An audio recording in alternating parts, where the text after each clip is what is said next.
Another day of Vlogmas, but this is not gonna be a vlog. This is gonna be a traditional Q&A. I haven't done a Q&A in months, so this is gonna allow my new subscribers to get in tune with me, get a feel for what I like, what I don't like, and I'm gonna try not to answer the questions that I answer on the regular hundreds of times in my Instagram live streams. If you don't follow me on Instagram, go follow me right now. What are you doing? I do live streams all the time on Instagram, and they just somehow always tend to turn into a live Q&A. So go follow me on Instagram. Now this might be long, this might be short. Regardless, I hope you all enjoy it. I would like to watch a long Q&A from someone that I watch on YouTube, so hopefully it's the exact same feeling for you all. The first question is, any significant advantages that full frame has over APS-C or Micro Four Thirds, and does it matter? Full frame actually has a few advantages over APS-C and Micro Four Thirds. One of the main being the depth of field aspect that you get from full frame cameras. Being that the full frame sensor is a lot bigger than APS-C and Micro Four Thirds, you get a lot more depth of field from the full frame camera. It looks a lot different, it looks a lot better, I personally think. Another advantage that full frame cameras tend to have over APS-C and Micro Four Thirds is they tend to typically be better in low light. So full frame cameras do typically have a significant advantage over Micro Four Thirds and APS-C, but do they matter? I'm gonna say no. I've never personally owned a full frame camera for my primary video work, so I mean,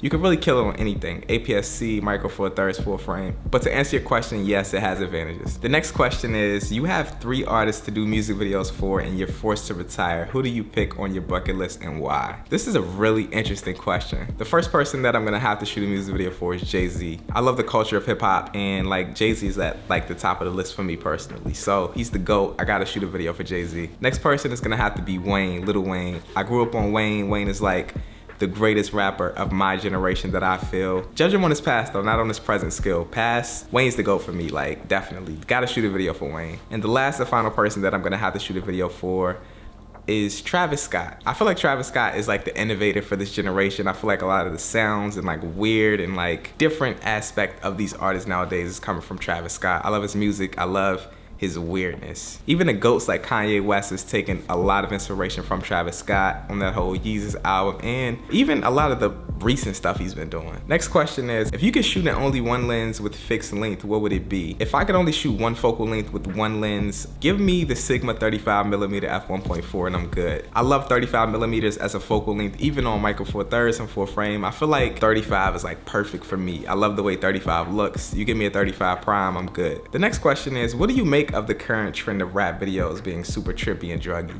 Interesting question. I actually get asked this a lot, and I don't really typically comment too much on it because we go through trends all the time. My personal opinion on it is, it's a trend. I mean, people are gonna get on what's popular, so it's cool. Do whatever you do. I think it works well for the people who have developed this style and have fathered it. People like Brother Cole Bennett, some of the other people who are just like the pioneers of this. Like, it's cool. Like, we go through trends all the time. We just had the zoom transition trend, and it's many more trends to come. So trendy things are cool. I'm not against it. I'm not that old guy who's like hating on trendy stuff, like, yo, don't use that, that's stupid. Like, do what you do, you know what I mean? We gotta experiment with things just to find ourselves. Like, we've all tried the little zoom stupid transition, and even the pioneers of these things, they will probably even venture away from these things in the future. So it's cool, like, you know, experiment with things, try, figure out what works best for you. I think that you should focus on the fundamentals over everything though. Make sure your cinematography is good, and then every other effect that you're gonna add to the video is just gonna amplify that. So as long as your fundamentals are good, experiment with whatever, do what you wanna do. Next question is, how many music videos did you make until potential clients started reaching out to you?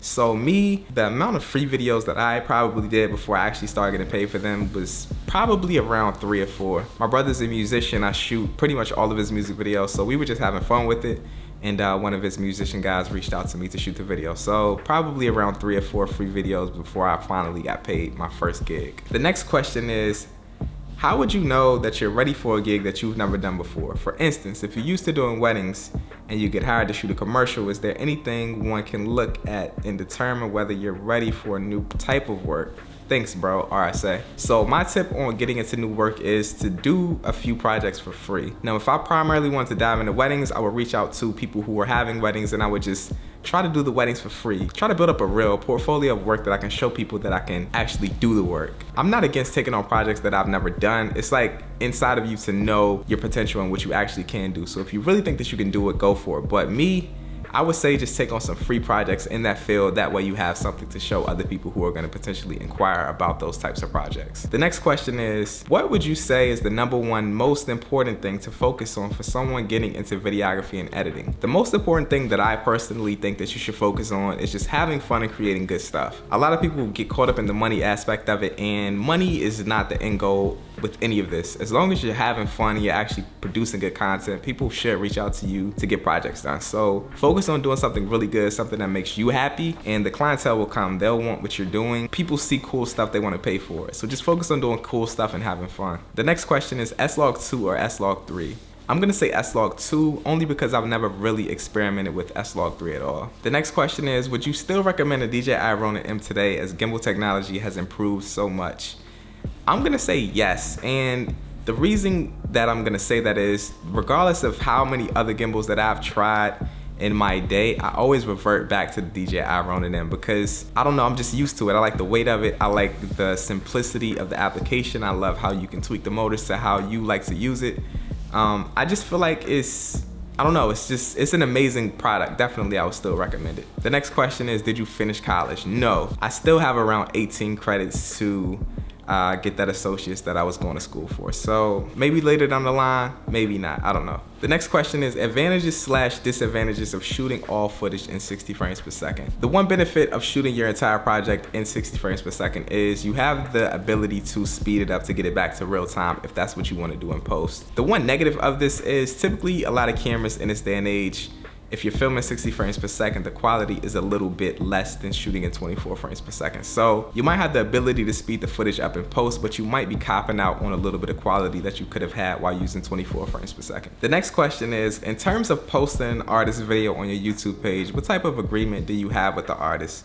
I know some artists feel as though I would affect them from gaining subs. So when it comes to posting an artist's music video on my channel, it's only two ways that I do it. The first way that I'll do this is if the artist wants to just primarily release the music video on my channel, whether that be for exposure purposes or whatever. If they want to release the video on my channel, cool, I'm with it. Now the second way that I'll do this is I'll allow the artist to primarily release the music video on their channel, and I'll let it stay there for a few weeks, maybe up to even a month. I'll let them get all the exposure that they need from the music video, and then I'll upload it on my channel for my audience to see. It's never an argument between me and the artist of where the music video should go. They pay for the music video. This isn't for me. Like, you're contracted to do a job, so that just is what it is. If they want to release the music video on their channel, then cool, let them do it. Don't argue, let them do their thing. The next question is, how did you start out? More specifically, how do you go from being not well known to booking more jobs? I get some jobs, but not as frequent as I wish I could. Any advice? We all start at zero. We all start at the bottom. It's no head start to this. We all start at the bottom. So me, like I said earlier in a few questions back, I used to shoot videos for my brother. We just used to do cool stuff, like we're just out having fun, we're not thinking about money. So I think that that's the primary goal, like to create cool stuff. That's what I was doing. And in turn, by doing that, a lot of people were seeing my stuff and they just wanted me to shoot their things. But of course, it required me to actually reach out to artists and musicians and stuff as well to get more bookings. Now, I think the easiest and most effective way to reach artists and musicians for business is to do hashtag targeting. I've spoken about this a lot on live streams. I've spoken about this in previous YouTube videos. Hashtag targeting is like the way for me personally and what we do. If you're looking for a musician in your area, you can literally just go on pretty much any social media site, Twitter, Instagram, whatever, and just hashtag target an artist. Type in the city that you're in, the state that you're in, and follow that by musician or artist. So if I was looking for a musician in DC, I would go on Twitter and I would go to hashtags and I would search DC rapper. And everybody who's ever used that tag, I would reach out to them and I would listen to their music and I would say, hey, you do really dope music. I shoot music videos, let's do some. So hashtag targeting is an amazing way to find clientele. I use it, I swear by it. Hashtag targeting is amazing. But another really simple solution and way to look at business is to just identify what you do, identify where potential customers are that would be interested in what you do, go there, attack them, and sell your products. So if you do music videos, pretty much every city in the United States, any city in the world does live music showcases. I don't care what city you're in, they do showcases everywhere. What I used to do is I would load my director reel straight up on my phone, full quality, full res, that way I didn't have to go to YouTube to show anybody anything. And I would just go to these showcases where musicians would be. I would pull up my reel directly directly on my phone. I would put it in their face and I would say, hey bro, I shoot music videos, check out what I can do, let's work. So simple rule of business is to just identify where your customers would be, go there and just promote your services. The next question is, how do you go about getting yourself out of a creative slump or self-doubt? Now self-doubt is always gonna happen, but it's really up to you and your self-motivation to always outweigh the self-doubt. I doubt myself all the time when I'm making these YouTube videos. I doubt myself all the time when I'm creating a music video, but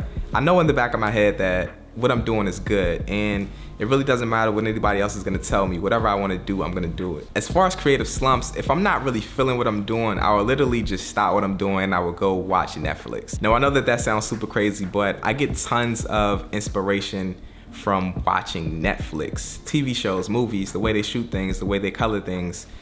I literally get inspiration from everywhere. So if I'm not feeling it, I'm gonna quit what I'm doing for a second and I'm gonna go watch Netflix, literally. Netflix is the answer to my creative slumps. The next question is, prior to filmmaking, what were your life goals career-wise? So before I ever got into cameras or was ever interested in using a camera, I wanted to be a graphic designer. I was primarily a graphic designer before I even got a camera, and the only reason that I got a camera was to take pictures of clients and cut them out to put them on like mixtape covers and banners and do promotional stuff for businesses. So before I got into camera work, I wanted to be a graphic designer. I wanted to be that guy who was designing the movie covers that are going on like movie theaters and like traveling throughout the internet. I just wanted to be the graphic designer guy. That was like my dream. I'm finally gonna answer this question because so many people ask me this question on the regular. The next question is, how did you make your intro? Or show us something similar to it. So when it comes to my intro and it comes to my outro, I did not personally create these things. These things are created in After Effects and they're pretty simple to do, but I didn't personally create these. The intro and outro that I use on my channel are from presets. If you guys are interested in any intro and outro presets, I'll leave a link in the description for you all to check some out. But for the intro and outro, I didn't create them. I didn't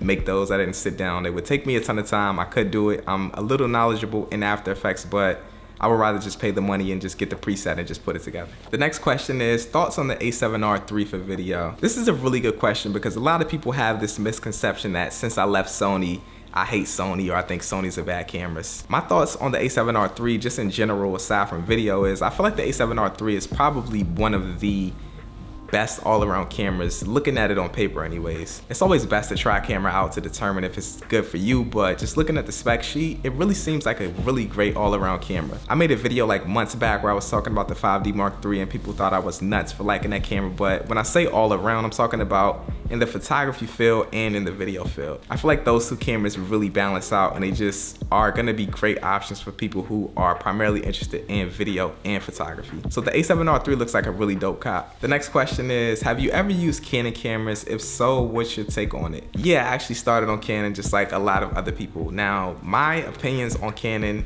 is like the unpopular opinion on Canon. I actually love Canon cameras. I'm like a Canon fanboy at heart. Now, the reason that I love Canon cameras is the photography aspect is amazing. The colors that come from it in video mode are amazing. I feel like nobody does colors and photography like Canon. I feel like Canon is still on top and king in those aspects. So I love Canon, and if I could only have one Canon camera, it would definitely be a 5D Mark IV or a 1DX Mark II for sure, 100%. The next question is, have you found a dedicated video editor yet? Kinda yeah and no. I think I've ventured back into editing my own music videos. I don't know, man, this whole little journey is weird. I don't know, like, I feel like nobody's gonna really input the effort and see the vision like I am when I'm going out and creating these projects. Like, I shoot them from start to finish. I know how I want them to look in the editing process, and I feel like I'm gonna be the best person to put these videos together. The next question is, if you do, how often do you cut corners to achieve what you want? Like, do you ever see a price tag of something and then look for a cheaper alternative that can achieve similar results? This is actually a really good question because I know a lot of people who do this, and it's not anything that's wrong with this, but I'm like the complete opposite. Like, I don't argue pricing on anything. If something costs that, like, I try to see why it would potentially cost that, and then it's like, I kind of understand it. So I'm one of those guys who never like argues on pricing. Like, if something costs an amount of money, I try to see why, and it's like, all right, cool. If I feel like it's justified, I'm gonna pay for it. I'm never like the bargaining guy, and I'm never looking for a cheaper option to do the same thing. If I know that this thing does what I need it to do, I'm not gonna go and get a cheaper value option of it. I never go to the store and buy like the Food Lion brand Frosted Flakes. I always get the one with the actual tiger on it, if that makes sense. I don't know, man. I'm like one of those people who directly relates quality with pricing. I know that's not the right way to look at things all the time, but I feel like typically if something costs a little bit more than something else, then it's typically better. So I never argue pricing. I never really cut corners. That's gonna be the end of this Q&A. This recording is around 30 minutes right now, so who knows how long this is actually gonna be. Appreciate you all for checking it out. Drop me a like if you all enjoyed this. I'm gonna check you guys out in my next video tomorrow. Peace.